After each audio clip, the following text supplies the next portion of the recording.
Hey everyone, how's it going? Welcome to episode 1 of the DC Universe Annotated podcast. Now on this episode, we'll go over the drama of Ray Fisher and WB, which is very interesting. Then the DC Universe relaunch details, including the HBO Max show renewals, new details on the Suicide Squad film directed by James Gunn, and last but not least, talk about the Batman resuming production in London.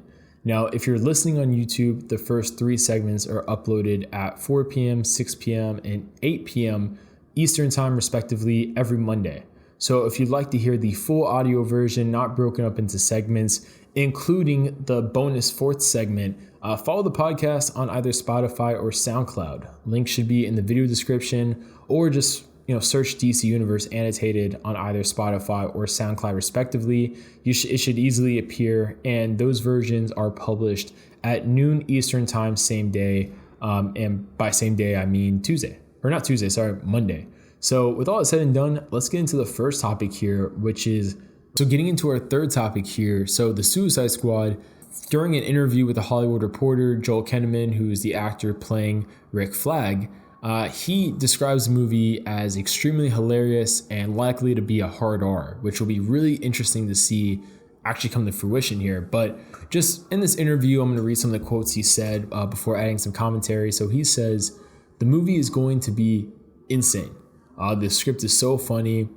Every page of that script is funny. Every page made me laugh. James Gunn just has command of that genre, of every aspect of the comedy, even the marketing. And he just understands the world so well. And since he wrote it, he really reinvents not only the concepts, but also the characters. For me, it was like I did my first comedy film, but it's likely heavily R-rated. So much of the action is practical with real explosions. And yeah, the movie's going to be insane. It's such a great cast that he put together.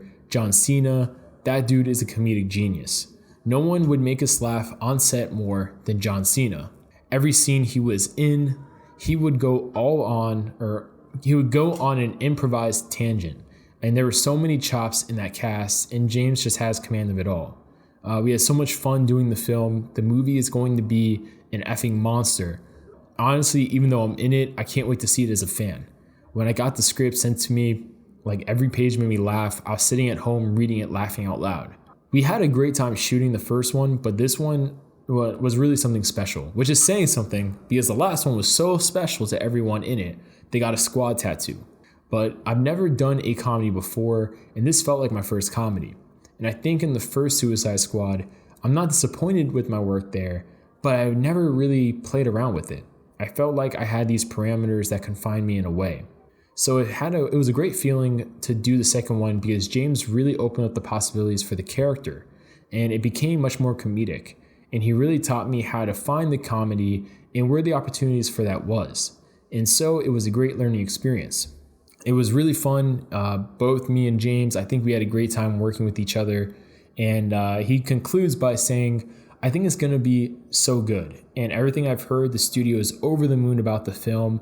WB basically had very few notes and almost no notes on the director's cut, which is usually unheard of on a big movie."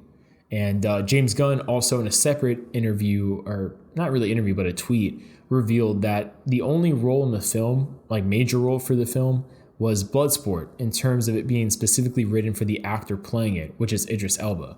Even though I feel like you can't really say that for the roles played by returning characters, because obviously you're writing them with those actors already in mind, like Viola Davis for Waller and Harley Quinn played by Margot Robbie. You already know who's going to be playing those roles, so there's no way that you're writing the character, not intending to write it for those actresses and actors respectively. But the one thing I find interesting is how much they talk about how funny it is and how it's such a special time, just because of how much they hyped the experience of filming the first one, outside of Jared Leto's shenanigans, if you want to call it that, with his weird portrayal of the Joker in terms of sending people dead rats and used condoms and stuff like that.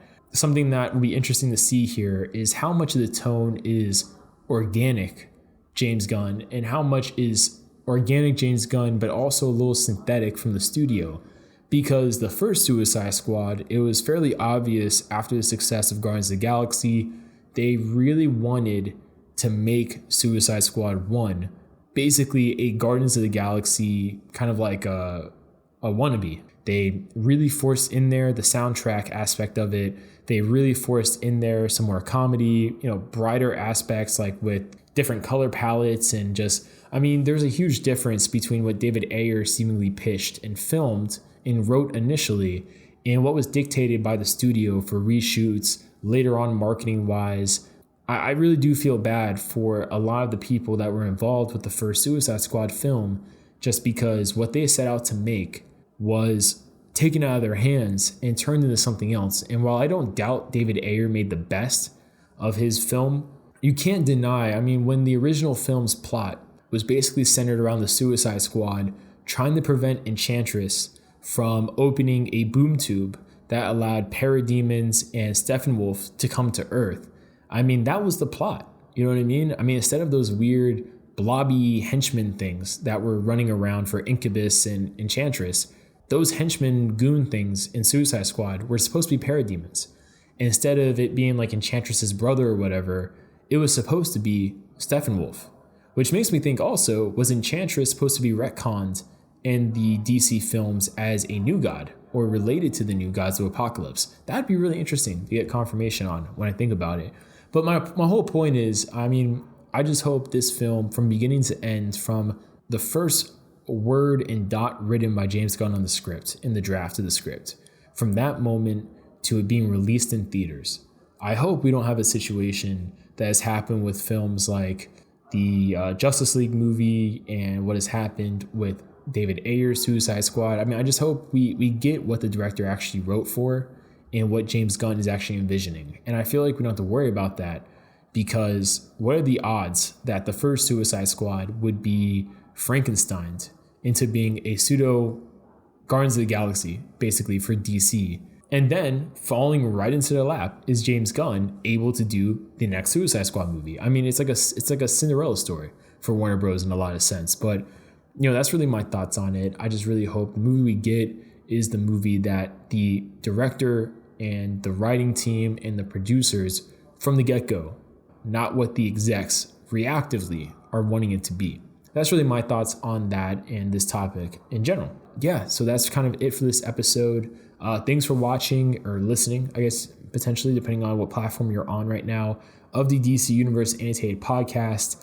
Again, if you're listening on YouTube, the first 3 segments are uploaded at 4, 6, and 8 p.m. Eastern Time every Monday. However, if you're wanting to hear just the full audio version with the bonus 4th segment, not split up into different video segments, just listen to the podcast, follow it on Spotify and SoundCloud. Links are in the description, or just search DC Universe Annotated on Spotify or SoundCloud respectively, and those versions publish at noon Eastern Time, same day /Monday. So check it out. Let me know what you guys think about this episode down below in the comments, and I'll show you guys later.